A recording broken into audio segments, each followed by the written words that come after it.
So, I actually intended on making this video a while back ago, and okay, technically speaking, I've made this video twice over, but like each iteration of it was pretty long. So this one is going to try to be a lot more concise. I'm going to try at least.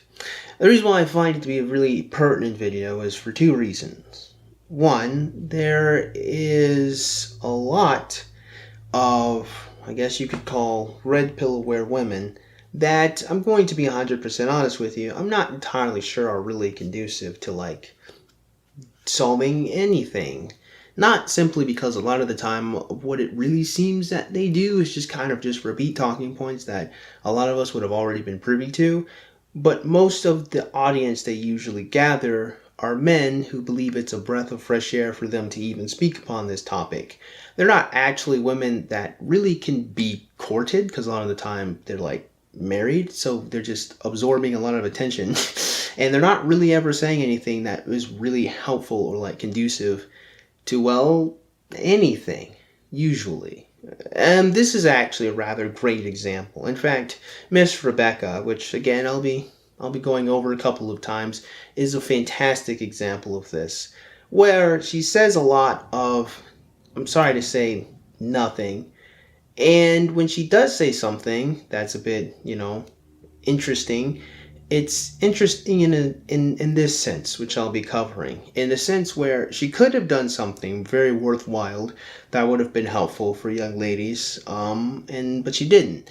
This is going to be really, really, really important, I think, as a topic of discussion, because I want to highlight the fact that simply because young ladies are red pill aware doesn't mean that they're actually conducive to solving any problems or changing anything.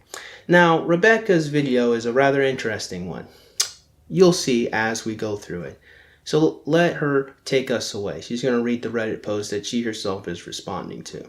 Okay, so it starts off by saying, "Yikes, I feel like a bee. Anyone relate?" Question mark.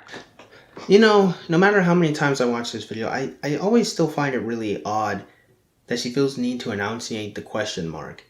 Like, why does she feel the need to do that? That would be me, like, saying, why does she feel the need to do that? Question mark. Anyway. But I'm struggling with this relationship and attraction. My 23-year-old female boyfriend, 25-year-old male, of 3 years, likes to vent to me about his insecurities, his competency, not looks, and anxieties. I have compassion because I have anxiety, but hearing from him makes me so turned off. Like my kid needs my help. Do you know how selfish you have to be able to say a sentence like that? Like, do you not understand how strange it is to say that I don't feel like having sex with you when you vent to me about your emotions? Yeah, you probably shouldn't, because that's not the time to have sex, dumbass. Can we also not roll over the hilarity of that initial statement? I have compassion. That's why I don't find you sexually attractive when you obviously need emotional support from the most intimate person in your life. Compassion. Okay. Okay. He called me from work on his lunch break to vent about how stressed he is and how lost he feels. He's new. I get it, but I need him to project confidence. I'm sorry for the multiple posts, but I don't want to talk to anyone about this because I'm so embarrassed for him. It's interesting because, each time I listen to this, it's just like a new detail pops up to me that I didn't notice before. I mean, she says, I feel embarrassed for him. She's not embarrassed because she only values her boyfriend as a tool of projection to make her feel good about herself. Once again, the validation machine I've been talking about for quite some time. No, she's embarrassed for him because he privately went to her to vent about his problems.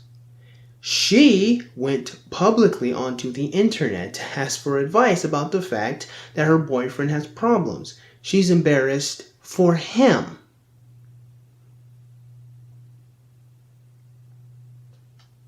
Okay. Don't know if this is salvageable with more submission on my part. I feel so lost. And, imagine being so stupid that you don't understand that this is salvageable, not through submission, but through empathy.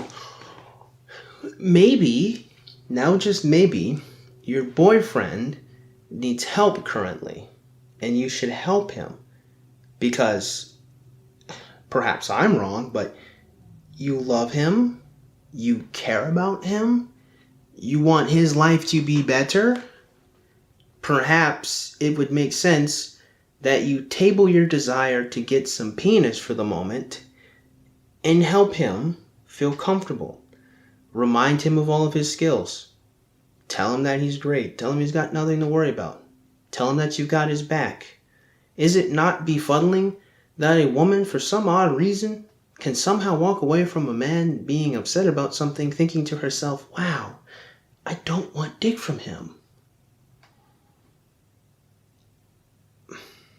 This is a classic case of women don't know what they actually want at all. Let me explain what is going on here, or what I believe is going on here, and you guys can chime in the comments down below.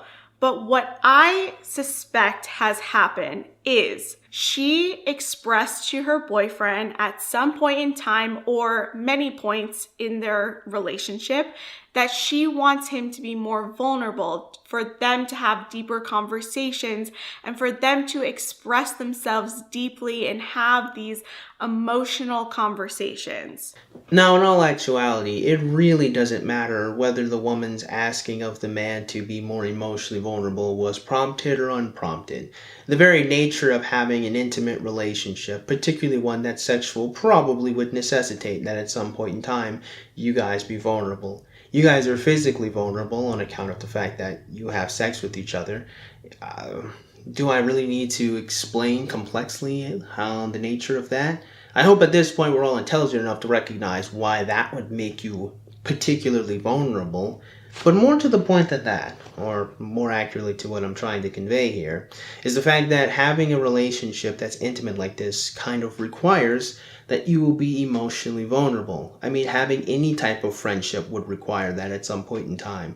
Again, considering that this relationship is more intimate and deeper than any old friendship really could be in its nature, on account of you don't have sex with your friends,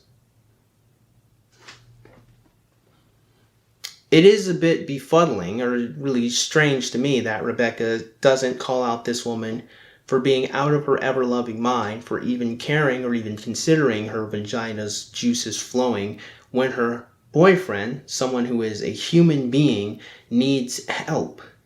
How is it that a human being needing help makes it so that you don't want to have sex with them? That is so strange and weird that it doesn't even start or kind of begin to make a lick of sense. Actually, that's not true. It actually makes quite a bit of sense. Is Rebecca going to comment upon that? No, she's not. That's what I'm here for. So anyway, Rebecca, continue. So, I believe her boyfriend took the suggestion. Now, this has developed into an issue. He is now sharing about all of his insecurities, all of his problems to her, and she is losing her sexual desire for him. But here's the thing. She created her own issue, because let's be real here. Men don't share their vulnerabilities like that unless it was prompted by a woman. Now, that's actually not necessarily true. Usually what happens is men get browbeaten and they condition themselves to not reveal how they feel emotionally to women because of women. Because of that right there. Because of literally what you just explained, Rebecca, is why men don't do that. That is why. It's a conditioned response. It's not something we're born doing. Every human is born just emoting and crying and just expressing themselves. If you ever hung out with children, you'll find children are very expressive, even young boys. But what happens to them? Well, they come to find out real fast that a lot of people don't care about how they feel. That's why men don't talk about how they feel unpromptedly. It's because they were conditioned that way, not because we just are born like that. I'm sorry, like I've never met a guy who was just like, let me share about all of my issues to you and let me vent about these things to you, my girlfriend. Yes, Rebecca, that is because you're a woman. And that is because young men are conditioned to not emotionally express themselves to women. That's why you don't know them. But the reality is, men are very emotionally expressive.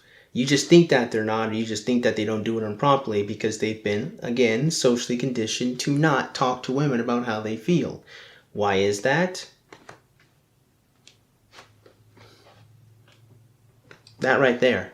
In all actuality, this isn't even men's fault. This is entirely women's fault. But what I find particularly interesting is that you actually aren't commenting upon the fact that it's befuddling or strange or weird that this bothers women in any capacity, that men have emotional feelings. What's interesting to me is you think the problem is the fact that the woman asked him to do it. Is that really the issue here, my friend? Which could be the case here. I don't know a single guy who shares willingly this way. However, do I think that transparency in relationships is important? Absolutely. But do I think that these things should be done on a daily, weekly, even monthly basis? I don't know. Rebecca, if someone is complaining about the problems that they have daily, they need help. If someone is complaining about how they feel weekly, Rebecca, they need help. And if someone is complaining about how they feel monthly, well, honestly, I find it interesting that you would even be confused as to why a monthly detox of how you feel wouldn't be something necessary for any human. In fact, why would you even be confused by that? It's almost like you don't really treat men like people that have emotions that need to be expressed in one way or the other. Now, for example, my husband works a very strenuous job. I know that he's stressed out and I can see it in his face.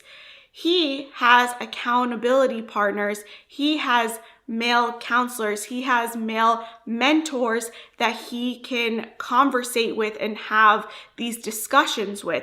He's not bringing his problems onto me and saying, I need you to bear the weight of my issues. And there it is. Let me just say it like this in a real funny way.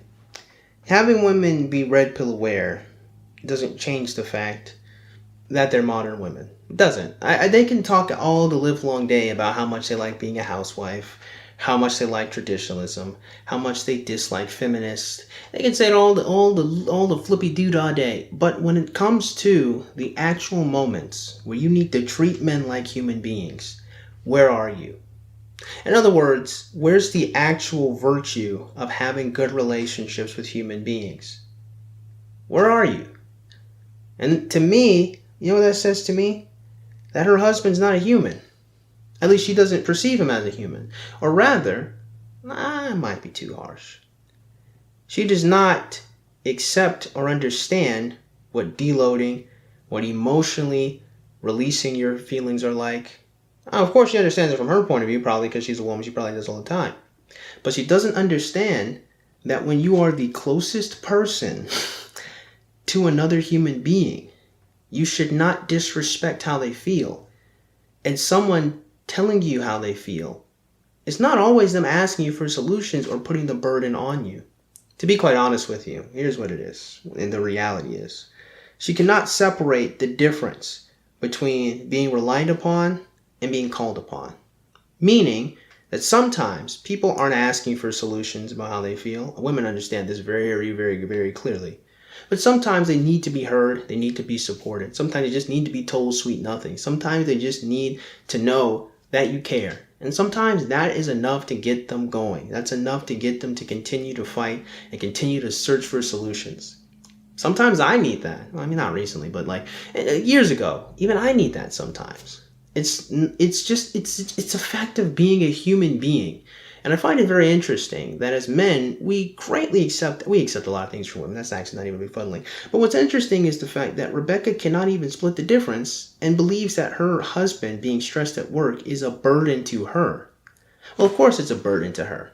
Because Rebecca, like a lot of women, are driven by insecurity. They're not driven by love. And it's the same reason why the woman in the Reddit post felt the same way. That is, this is a form of prostitution. Of course, when I say that, that sounds heavy-handed.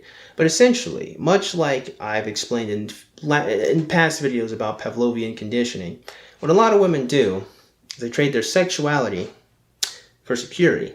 It's a very baseline interpretation of just very animalistic, very mechanical. And as such, for as much as a man is a producer and can give her stuff, the woman is sexually turned on and activated. And that stuff can be literally materialistic things, or it could be a feeling of emotional security or stability. As long as the woman is getting this from the male, the source, the transaction, she has sex with him. So she's turned on sexually because she knows she has to have sex to keep getting the things that she wants. What happens when she doesn't get the thing that she wants? She's no longer sexually attracted. It's the same thing with any gold digger. Gold diggers can give you incredible amounts of WAP if you're paying them. But imagine if that cash flow stops. Imagine if you don't pay her as much as you did the last time. Well, now the WAP starts drying up. Because again, it's a conditioned response. Have sex, get what I want. I'm not getting what I want, I shouldn't be having sex. The interesting thing about this all is that this is such a subconscious, or this is just so programmed into her, her brain can't even recognize that that's what she's doing. But the long and short of it is, the reason why women get so insecure about men being emotionally vulnerable is because they're scared for themselves. They're selfish and they're insecure. And quite honestly, I am getting sick and tired of women pretending that they're not being vile people. Because honestly, if someone is hurting and you think about yourself, you suck. You're a bad person. You need to own the fact that you're a bad person and become better, and recognize the fact that someone feeling bad is not a threat to you. You need to help them. If someone is weak, it is the responsibility of the strong to help them.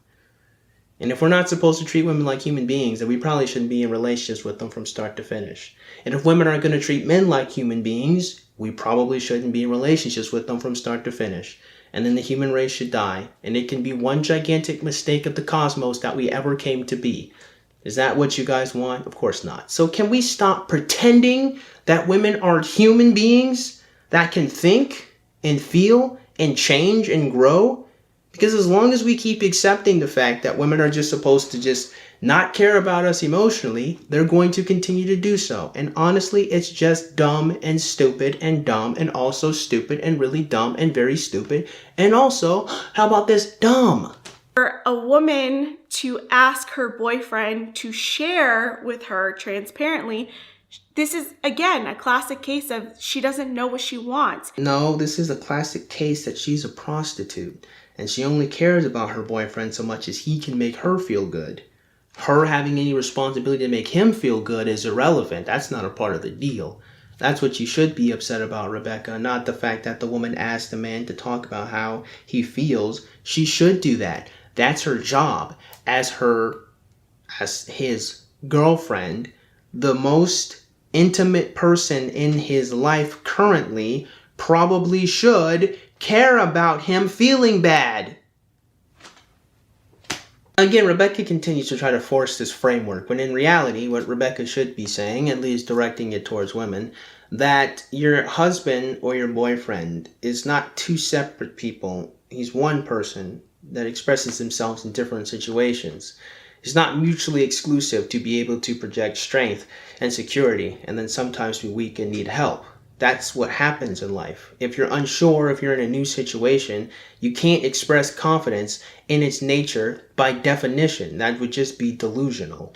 Now, I'm going to stop the video here because I don't really think there's much else after this point that isn't just a reiteration. If I'm wrong, then no, whatever, my bad. But like I said, I've remade this video several times, and hopefully this one's a little bit more concise. In conclusion, what I'm saying is this. One, a lot of women that are supposed to be red pill aware are only so far as aware as they understand the utility of men. As much as they understand that men are great to make sure that they can give them the life that they want, but they are not aware enough to recognize that men are human beings that need emotional support, that need help. And they don't recognize that it is a part of their job as the closest, most intimate person to them to facilitate that. The fact that anyone has the great advice that you're not supposed to be emotionally vulnerable with women is a failure of women. And too often do men just accept whatever women want because they love women that damn much. They like and want women and desire women so much that they'll do anything that they can to bend over backwards and transform themselves to be anything that ladies desire in order to keep them around. This is absurd. This is ridiculous. When are we going to wake up? When are we all going to grow up, look women in the face and say, you guys are wrong. You guys are silly. It's goofy that this man who is hurting cannot get help from you. If you are so childish, so insecure, that you cannot provide support for someone when they need it, my friend, you do not need to be in a relationship. You don't need to be having sex. You don't need to be close. You need to find yourself the nearest therapist and go talk to them and understand the spectrum of feelings that people are going through. When people need help, you should help them. The fact that you care about the fact that your WAP's not flowing is so remarkably selfish that, my friend, it's just ridiculous, okay? And to Rebecca, again, you're not helping anyone do anything. You cannot encourage men to not be emotionally vulnerable with their wives. You need to tell women to treat men like human beings that have feelings and need help. You're his wife. You're his girlfriend. You're the closest person in his life. You live with him. You eat food with him. You sleep with him. You see him every day. His life is supposed to be on the line to make sure that you're all right. But you can't listen to him speak about a problem that he has? You expect this man to die to keep you safe, but it's too hard for you to listen to him when he needs some help. And that makes sense to all of you guys out in the audience? Because I sincerely hope that it does not. So that being said, I just hope you guys got something out of today's video, and if you did, go and click the like button. And shoot, go and click that subscribe button. Comment in the comment box below, and as always, you guys have yourselves a great day. I'll see you cool cats soon. Adios.